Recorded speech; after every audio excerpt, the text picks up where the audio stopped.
Hi guys. Thanks always for coming to the Leetcode sessions. Uh, yeah, just a friendly reminder to to advertise to your friends, and yeah, I'm trying to add like a system design and machine learning component. So I think it will be like highly useful for the department in the future. Yeah, so also let me know if there are any feedbacks. Yeah, so I think it'd be nice to actually have like a video on how to tackle some of these problems. So yesterday we solved like number of islands, which is a graph problem, and then the second problem is largest increasing subsequence, which is a dynamic programming problem, which is like very popular for some reason. If anyone like knows how DP is actually used practically in certain applications, I'd be curious to know. For now, it feels very like theoretical to me, so I'm just like curious. Anyway, we'll go on to the number of islands. So the number of islands is a graph problem. So what we're interested in doing is the core ideas that we'll try to use is like the flood fill technique. So basically, like if we have a certain thing, it will like spread out like that. And DFS, obviously, you travel to like the farthest possible thing, and if you hit that, then you recurse backwards.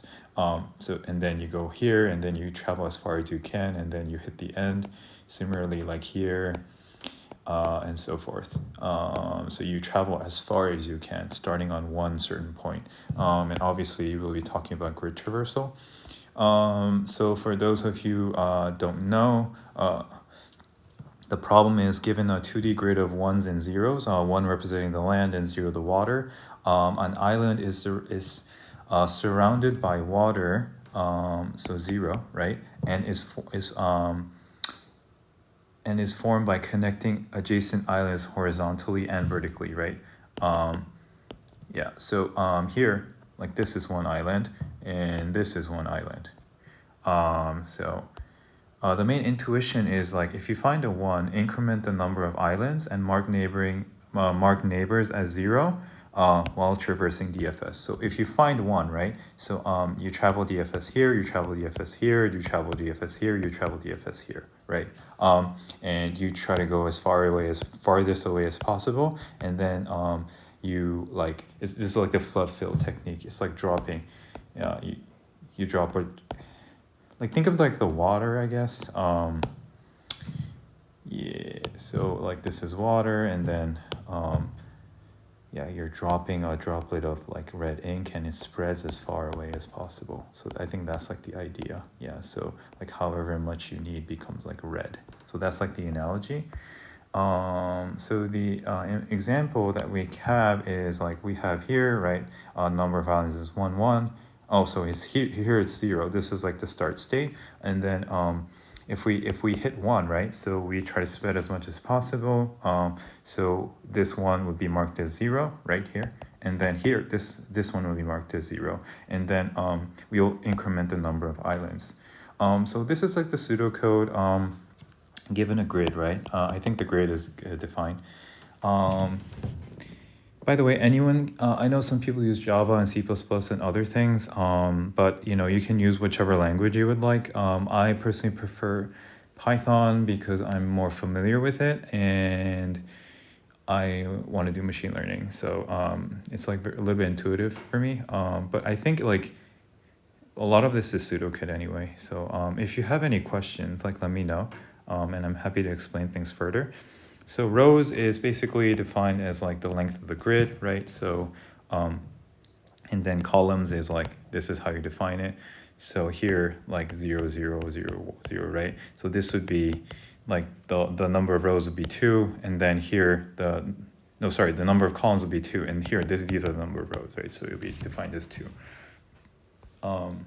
And like I think it's like your job and everyone's job to like figure out the edge cases and stuff, because like when you program, the indices are different. So, but anyway, these are the number of islands. So we initialize at 0. We define a smaller DFS function. This is basically the x coordinate and then the y coordinate, right? And this is like the boundary condition, right? Because like we cannot like infinitely traverse, right? Like we have to find a boundary, right? So the boundary being like we are like bounded by like the start of the like the size of the grid basically. So if we hit a wall, basically we can't traverse any further, right? So we start here and then we traverse as much as you can here. Or if this is also an important part, if any of the grids is 0, right? Because we don't, if this is 1 and then 1 1 1 1 1, right? So we want to basically, we already increment the number of distinct islands, so you want to like for the next iteration we want to mark them as 0, right? So if you find a 0, then you stop. So you mark that as visited, that's this part, and this is like the 4 ways of going. So you go here, here, here, here, I mean whichever order. And then that's the end of the mini function, helper function.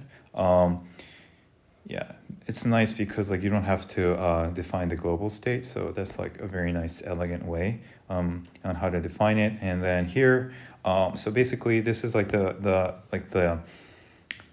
heavy lifting. So we basically traverse, so given a grid, right, we traverse dot dot dot dot dot this way, this way, this way, this way, right? So that's how we traverse, and we give each cell like a chance to be marked as 0. So if we find 1, then we do our magic, right? It's like dropping like the red ink on the bottle of, on the body of water, right? Otherwise, if we find a 0, then there's nothing to do, we just move on.